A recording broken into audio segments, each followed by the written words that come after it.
Have you ever looked at the agricultural world and wondered why there's just this massive gap between the folks who are barely scraping by and the ones who seem to literally have a magic touch? Take carp farming, for example. You've got farmers out there putting in incredibly long hours, sweating over their ponds every single day, and yet they're struggling to get their fish to reach even half of their potential weight in a year. But then, right next door, you've got farmers using a highly systematic, almost clinical approach, and they are seeing absolutely explosive growth. Today, we're unpacking the surprising, science-backed systems that actually make that explosive growth possible. 2 kilograms. That right there is the holy grail for a lot of carp farmers. Growing a single carp to that massive 2-kilogram mark within a really tight 12-month window. Now, I know it sounds incredibly ambitious, maybe even impossible if you're someone who's been struggling with smaller yields. But as we'll see from the data we're exploring today, this is absolutely an attainable target. So, the big question: why do some farmers consistently hit this impressive mark in 12 months while others completely fail? Well, it turns out it has absolutely nothing to do with luck. It's not magic, folks. It's a strict science-backed methodology. Okay, let's dive into this. Here is our roadmap for getting from a bare pond to a massive fish. We're going to cover preparing the perfect pond, fueling fast growth, managing water and health, and finally, tracking for profit. Starting with Part 1, preparing the perfect pond, which is really the foundation for rapid growth. Think of the pond as your canvas. The very first stroke? Species selection. If you want fast growth, you need to start with fast-growing carp. We're talking Rohu, Catla, common carp, or grass carp. But, knowing the species is really only half the battle.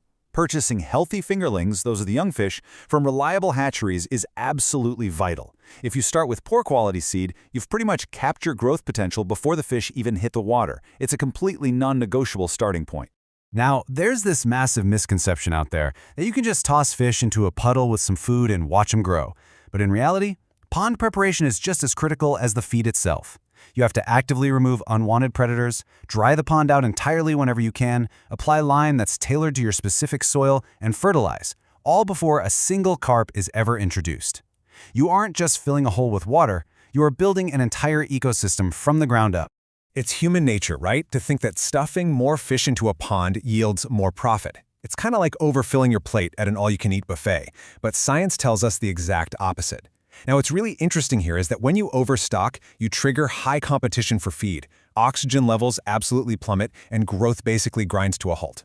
On the flip side, a moderate stocking density ensures the fish actually use the feed efficiently. They gain weight rapidly. So fewer, healthier fish actually generate significantly greater profits than a stressed-out, overcrowded pond. Moving on to Part 2, fueling fast growth through nutrition and the pond ecosystem. So feed is the ultimate growth engine, but it is definitely not one-size-fits-all. Fingerlings require a really high-protein diet to build their initial frames, while growing fish need to transition to more of a moderate protein diet, and by the time they're larger, they actually become highly efficient at converting energy-rich feeds straight into body weight. This balanced feed needs the perfect mix of protein, energy sources, vitamins, and minerals. And honestly, just as importantly, it must be given consistently at fixed times every single day. But manufactured feed is only half the story. The real secret weapon? Phytoplankton and zooplankton. And this brilliantly illustrates how the ecosystem works for you. By carefully using organic manure and natural fertilizers, successful farmers maintain a light green water color in their ponds. That green color essentially creates a 24/7 all-you-can-eat microscopic buffet. It works right alongside regular feeding to massively boost growth while simultaneously slashing your overall feed costs. It is literally an ecosystem feeding your profits. Next up, Part 3, managing water and health, which is all about protecting your investment. Look, all the premium feed and plankton in the world won't matter one bit if the environment is toxic. The invisible, microscopic elements like dissolved oxygen, pH, water temperature, and ammonia levels, those dictate your macroscopic profits. Take dissolved oxygen, for example. If oxygen drops, the feeding activity of the carp drops immediately. They stop eating, which means, you guessed it, they stop growing. Routine water monitoring isn't just a nice-to-have, it's an absolute must to keep the system thriving. And the direct result of that water quality is the stark difference between a stressed fish and a healthy one. Stressed fish, whether that's from sudden water changes, overcrowding, or disease, they grow at a glacial pace. Your investment essentially stalls out, but healthy, stress-free fish, they eat vigorously and convert their feed incredibly efficiently. This is exactly why regular observation is so vital. Detecting stress early prevents your entire growth engine from shutting down. Let's move to part 4 and see how this builds into tracking for profit and why successful farmers simply don't guess.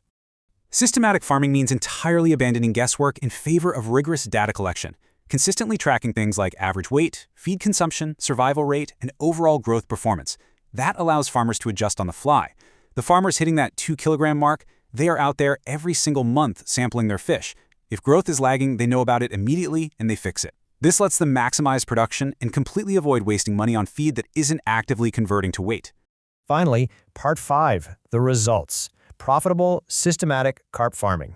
When you combine proper pond preparation, precise nutrition, pristine water, and rigorous tracking, all the pieces lock perfectly together. You start with quality fingerlings, you provide balanced, life-stage-appropriate feed, and you manage the data consistently. So the crucial point is, the result of all this is that you leave luck entirely behind. You predictably hit that coveted 1.5 to 2 kilogram mark within a single year, all while seeing drastically improved survival rates.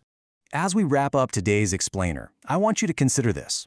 If replacing guesswork with a strict, data-driven approach can predictably transform a tiny fingerling into a massive 2-kilogram fish in just 12 months, what other areas of our global food supply are we literally leaving up to chance? Thanks for joining me to unpack this fascinating topic, and as always, keep questioning the systems behind the success.